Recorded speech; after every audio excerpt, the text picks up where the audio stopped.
Good morning to everyone. First of all, I thank Mr. Sabia, the man behind ASEAN Conference. Whenever he organizes such kind of activities, Madam Ganguly and Tapir is always there to witness. And I welcome Mr. Martin also.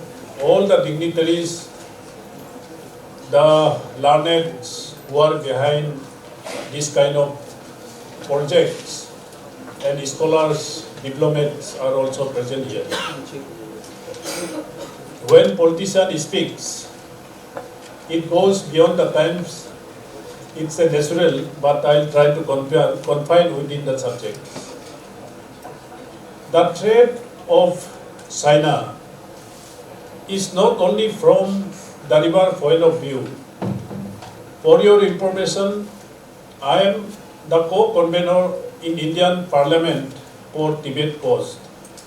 One of our senior colleagues, Mehtab from Orissa, he is the convener and I am the co-convener.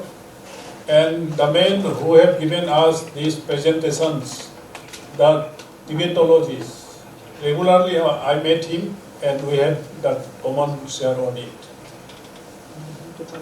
Why I am saying that our threat is not from the river. The major thing that I need to highlight in front of you all is the institution of Dalai Lama.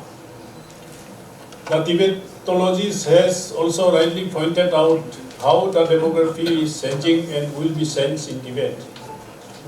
Now the major of thing what we are going to face, the rest of the world, not only the India, is the institution of Dalai Lama.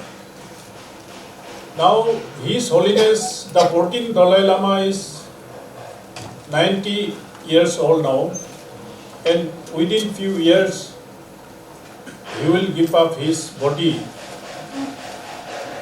And they have got the religious practice that they have got the incarnations.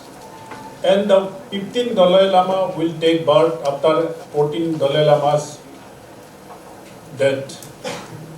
Earlier I thought that his name is Dalai Lama, but his name is Tenzin Gyatso.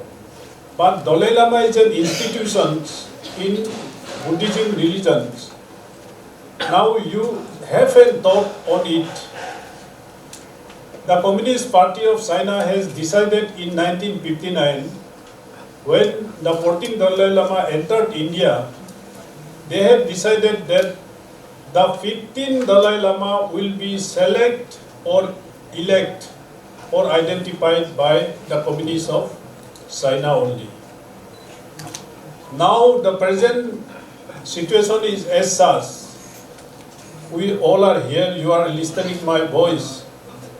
Tomorrow you will remember Tapir has said in such a seminar on river, Brahmaputra and Medoc issues. A day will come in front of all of us, to all of the world, that we will have two Dalai Lama. One, the reincarnations of the 14th Dalai Lama. The second is the selected by the Communist Party of China. Then what will be the impact of these two Dalai Lamas? I'll come to the topic.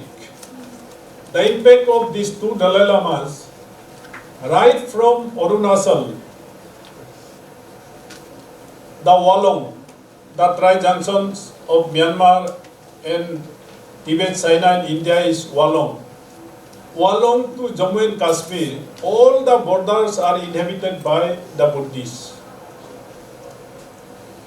If the 15th Dalai Lama, influenced by the Chinese, have got the advantage, then the people living on the international borders will have a religious impact, and for that religious impact, the country's security will be in threat.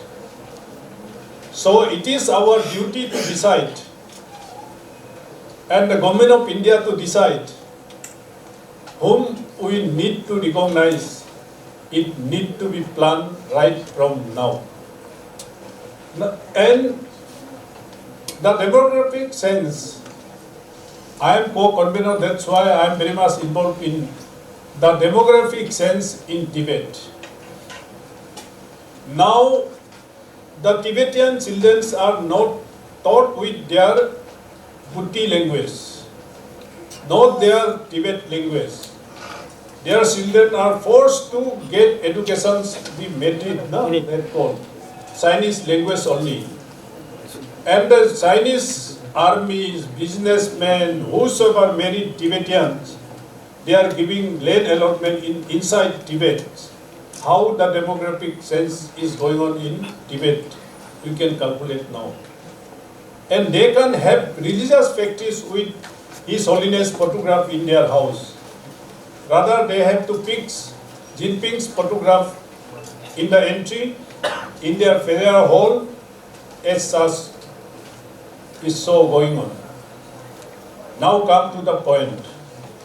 Ensuring river security, ecological integrity and disaster resilience in the South Himalayan regions.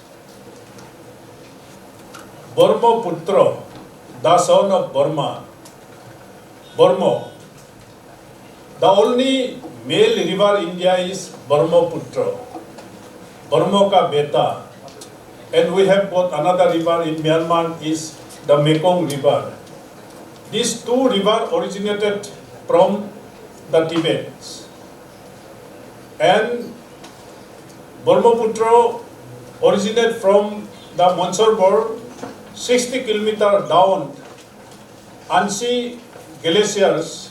From there it travels 1700 kilometers inside Tibet, and after that great vein entered India, and we call, I am from that Siang basin, that's why it's called Siang. Then after entering Assam is Brahmaputra, Bangladesh, Jamuna, and entering Bay of Bengal is Meghna. For the first time in the history of Brahmaputra, the China has already decided in their 14 finance 5-year plan, and Xi Jinping has already landed in Ginching Airport, just very near to our Tuting area. He landed there, and he has already verified, and the work has already started for 60,000 megawatts, which is 60 times better than the Bagra dams.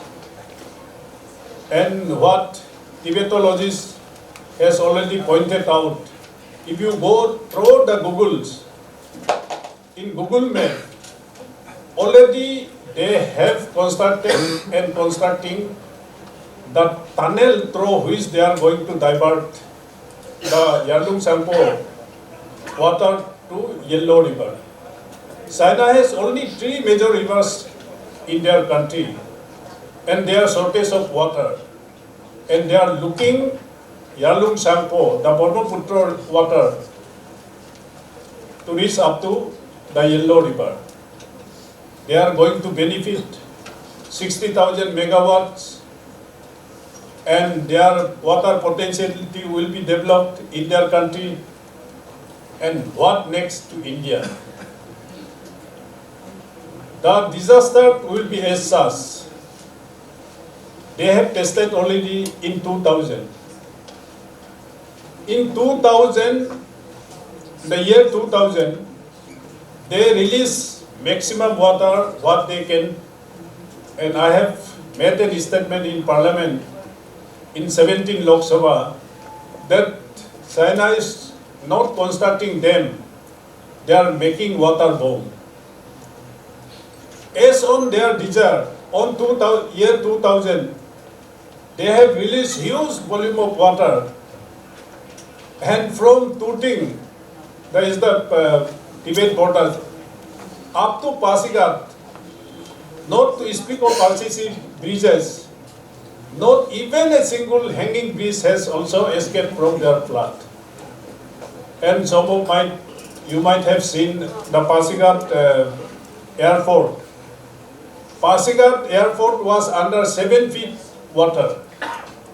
Of course, when the water has spread in Assam, no impact has been that much taken place in Assam, but huge devastation, damage has been done inside Arunachal Pradesh. Now, if the China release water as an water bomb of 60 megawatts, just imagine what would be the devastations of that water in the coming days. More than 2,080 species of fishes in this Brahmaputra valley. Environment will have impact. Whatever in Arunachal Pradesh we are enjoying the greenery today. If the water is diverted to Yellow River, then we will have dry, bald-headed mountains in Arunachal Pradesh. And whatever the tributaries, the major tributaries of Brahmaputra is river coming, Subansiri, Dibang, Luhit, Tiraf. These are the major tributaries originated from Arunachal Pradesh, and they contribute for the mighty Brahmaputra's river continuations and flow for these valleys. If the river water is diverted, naturally the tributaries of Brahmaputra will have also impact on the environment, ecologicals, and the humans also. So these are the issues that the Tibetologist has rightly pointed out. In Buddhism, the Pema Koi is the holiest place on planet. That is from the Great Bend Point to the Tooting. Tooting is in India, and the Great Bend, Medoc, that area is inside Tibet. This area is called Pema Koi. Pema Koi means the holiest place on planet is this region. And if you see some Chinese YouTubers, you will see this portion, these areas. And they are saying they are cultivating tea, they are growing teas. When the Chinese YouTuber has interacted with that tea growers, the local peoples, they are claiming that we are Monpas. In Tooting we have Membas and Kambas. But after crossing inside, they are calling themselves we are Monpas. They are saying that our forefathers came from Bhutan, maybe from Tawang and West Kameng, and they used to visit that Pema Koi. Whosoever landed there as a Buddhist, they feel the holiest on their life. So they are calling themselves as a Monpas. And that special locations, the semicircle of the Yarlu Sampo, you will see in the Googles, it has got the 90 circles, 90-degree circles, that area in our traditions, in our count. I belongs to Adi. We are from that area that is called, in our Adi, we call that area as Polo Yorbe. Taro Nugo. The semicircle of that river, that area is Taro Nugo. Where we cross inside is called Polo Yorbe. The Galing, the big mountains, is called, all the Tani groups of Arunachal Pradesh say that we passes through that pass. Is called Polo Yorbe. We inhabited, our forefathers lived there in Taronugong area. Now, if the dam is constructed and the water is channeled in that area, will be that Taranugo, where the semicircle have got that area. We can't say anything, but we have the two options overviews. One is if they are diverting through the tunnel to Yellow River, or if they are tunneling it for power generations, hydroelectric power generations on that Taronugong Medok area, then we can have minimum sufficient water flow in our Siam River. The impact will be very high. So that's why today we are in a crucial stage. Crucial stage in the sense we are not water treaty agreement countries. The China has not signed UN water treaty, and we don't have water treaty with China. Now the issue is who will bail the cat. We are shouting here. Our younger generations in Arunachal Pradesh also, in Assam also, many part of our northeast regions, they are saying we should not construct big dams. Then first you tell Jinping to stop the Medok dams construction in China. We are shouting here, we are debating on these subjects, but who will bail the cat? China का तो अपना काम कर लिया. इन लोगों ने they have decided in their 14 finance year, and their construction has been started, and the tunneling has been already constructing. On what directions you can see on the Googles. Now what we need today, whether it is Mekong River, whether it is Brahmaputra, Yarlung Sanpo, or any other rivers that flows in Southeast Asia and in Pakistan, towards Pakistan, also in Nepal also. We need to raise this issue in the international platforms or in diplomatic platforms. We need to resist somewhere, and we need to communicate the human survivals, the environmental impact, and the flora and fauna's devastations on this part of the planet is a great concern. Now we have got one options. All you are well aware that we don't have the common water treaty with China. Even 2000 floods, they have not shared anything to government of India. So huge devastations, loss, everything loss has been taken place inside Arunachal Pradesh. Now the government of India has taken up one steps. Why not we construct a major big dam inside Arunachal Pradesh to contain any kind of eventuality? If China released the water bomb towards India, it will have impact not only Arunachal, Assam, even to Bangladesh.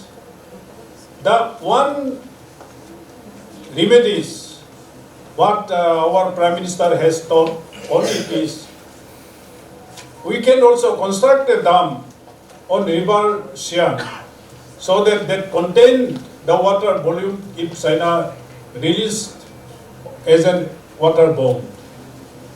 So expert, I think our Brahmaputra board chairman is also here, and I would like to see, I will be here all day to educate myself on these subjects so that I can see and say in parliaments also. We need an expert. What I have been told in the debug multi-purpose projects, I have visited that, I am non-technicals. But what public assumes, if the dam is constructed, 5 to 6, 7, 8 Richter scales zone is here. If anything goes wrong, But I have been convinced by National Hydropower Project's expert that if the Richter scale has been measured in 1950 to 7 Richter scales of earthquakes, we are constructing this dam at the Richter scale of 8 to 9, and that dam is secure. If any major water flows, our common thinking was that if huge floods come, it will overflow the dams. I have been convinced by the NSPC expert that the dam height will be such and there will be a buffer zone of 12 meters, and never the water will fill that 12 meters height. And if any place flood and if any huge rains comes, then the volume of water will reach up to that 12-meter buffer zone into 57 kilometer length. Then any huge volume of water will also contain there, and then slowly it will be released from all kind of channels. That way I have been told.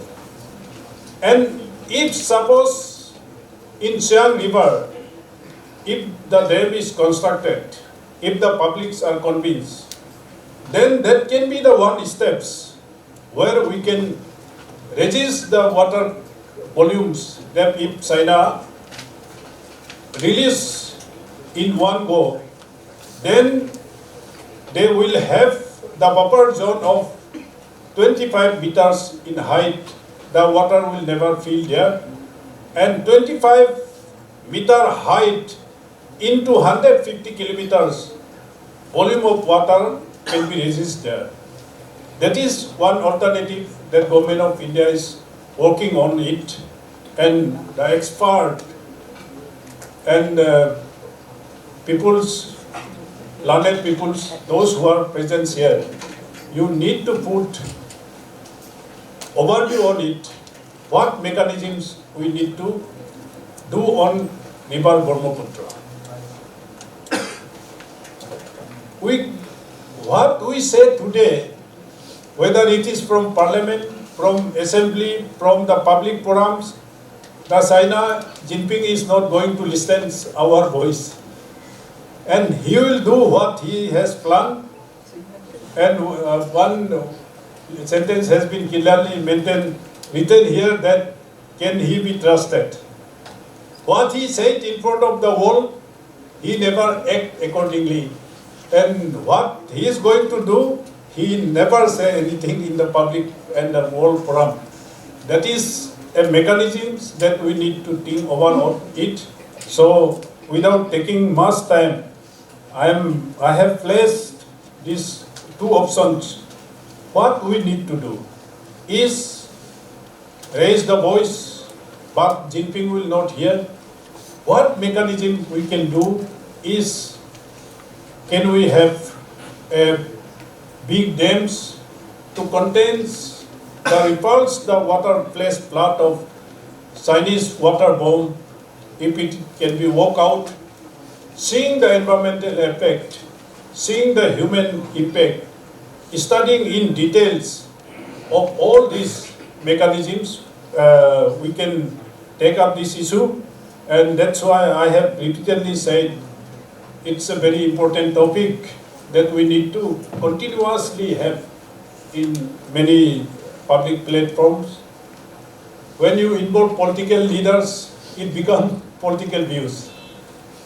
Involve the learned people behind such, like Madam Gongulu is here, हमारा Brahmaputra board का कृष्ण साहब है इधर, और other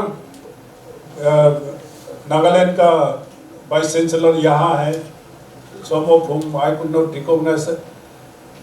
But we need to put heads together, views together, so that the mighty Brahmaputra is safe and the country is safe. On what mechanisms we need to work on it, it's a great subject.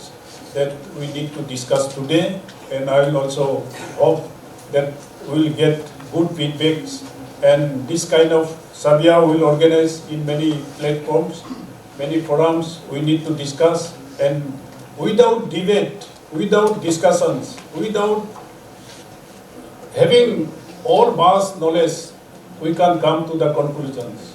So your outcome could be a good silent fishers for Government of India.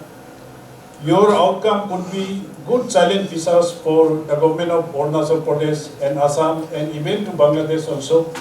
So my best wishes to each and everyone, and especially ASEAN Conference for inviting me again here to have my words. Thank you very much. Namaste.